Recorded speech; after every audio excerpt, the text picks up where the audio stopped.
주님께서 여러분들과 함께 또한 사제의 영과 함께 마테오가 전한 거룩한 복음입니다.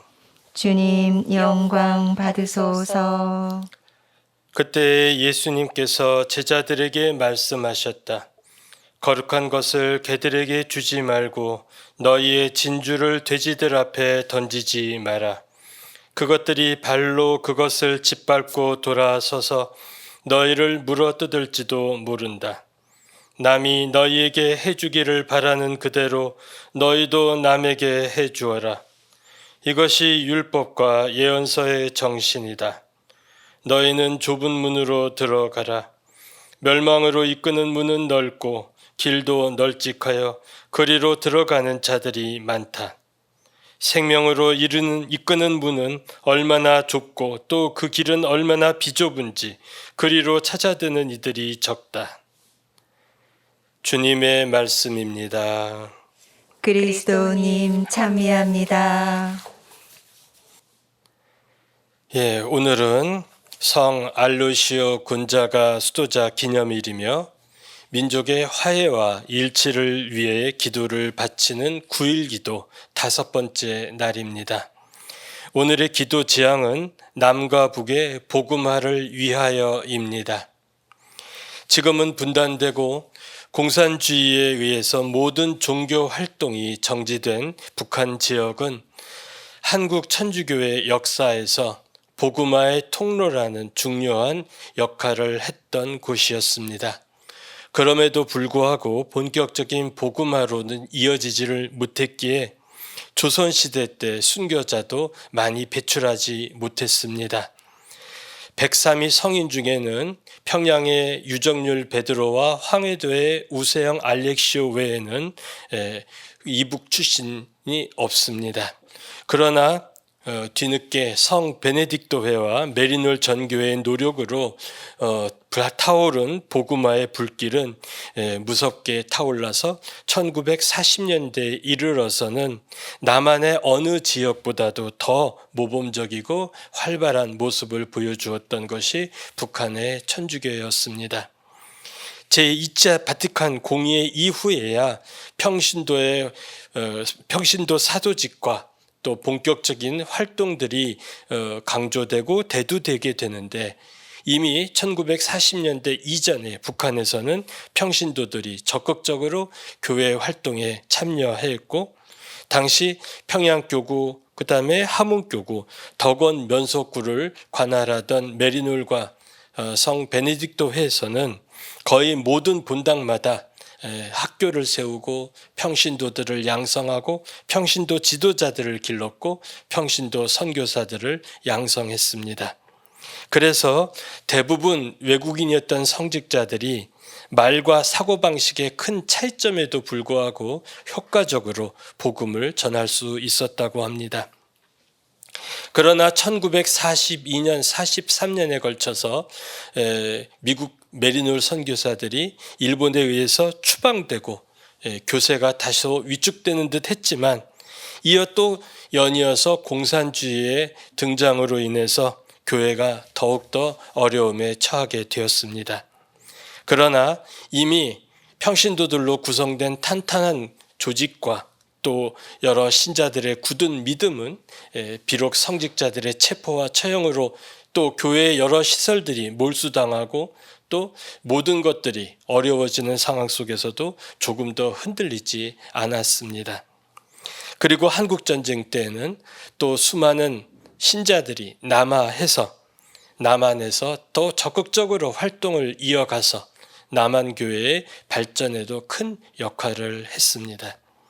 휴전이 되고 이제 남과 북의 교류가 어려워졌지만 아직도 적지 않은 많은 신자들이 북한에 남아있는 것으로 알려지고 있습니다.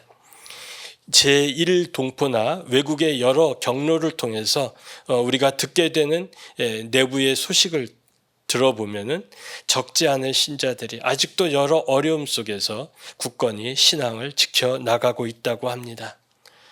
그러나 이제 너무도 많은 시간이 흘러가 버렸습니다. 남한보다 평균 연령이 짧은 북한에서는 고령자들의 숫자가 더욱더 적어지고 있기 때문에 전쟁 이전에 신앙생활을 간직했던 많은 신자들이 이제는 거의 사망했다라고 해도 과언이 아닐 것입니다. 그렇다면 북한에는 과연 진정한 신앙이 얼마나 남아있을까? 과연 다 사라졌는가? 그리고 과거 그 뜨거웠던 그 신앙의 열기는 모두 식었을까? 조그만 불씨조차 남아있지 않을까? 많은 이들이 이에 궁금해하고 있습니다. 그러나 지난 2000년의 우리 교회의 역사를 통해서 보았을 때 분명 교회의 씨앗은 남아있다라고 말할 수 있을 것입니다. 그리고 오랜 기간 성직자 없이 평신도들로만 교회를 지켜냈던 일본의 예를 또한 들 수 있을 것입니다. 그러기에 지금도 분명 북한에는 복음의 씨앗이 작은 불씨가 어디엔가 분명 남아있을 것입니다.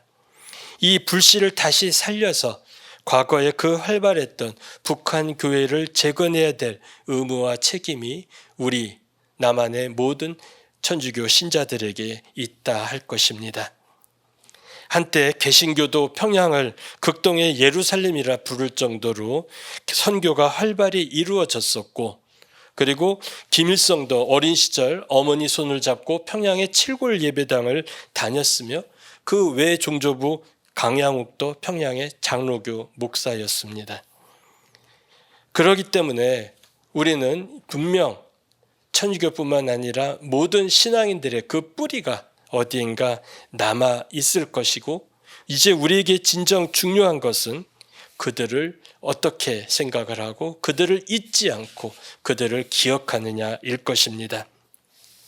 이를 위해서는 무엇보다도 진정으로 하느님을 사랑하는 마음을 마음으로만 생각으로만이 아니라 행동으로 보여야 할 것입니다.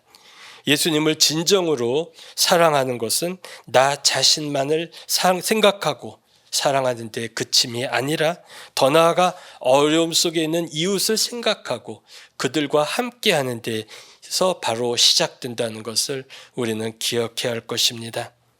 북한 교회의 재건을 위해서 기도하고 노력함은 더 나아가 우리 남한의 교회의 더 큰 성장과 축복, 복음화로도 연결될 수 있을 것입니다. 오늘 복음에서 예수님은 좁은 문에 대해서 분명하게 말씀하셨습니다. 북한의 재건과 복음화는 바로 이렇게 좁은 문임에는 틀림없습니다. 그러나 좁다고, 불가능하다고 그런 그 문을 우리가 아예 생각지 않고 포기하고 만다면 우리는 진정 주님의 참된 제자라 할 수 없을 것입니다. 남과 북의 참된 복음화와 그리고 신앙의 부활을 위해서 우리는 진정으로 주님께 끊임없이 기도하면서 오늘 교회를 위해 자신을 온전히 봉헌했던 성 알로시오처럼 우리도 하나님 나라를 위해서 그리고 이 땅의 진정한 평화와 그리고 북한 교회 재건을 위해서 다 함께 마음을 모으고 기도해야 하겠습니다.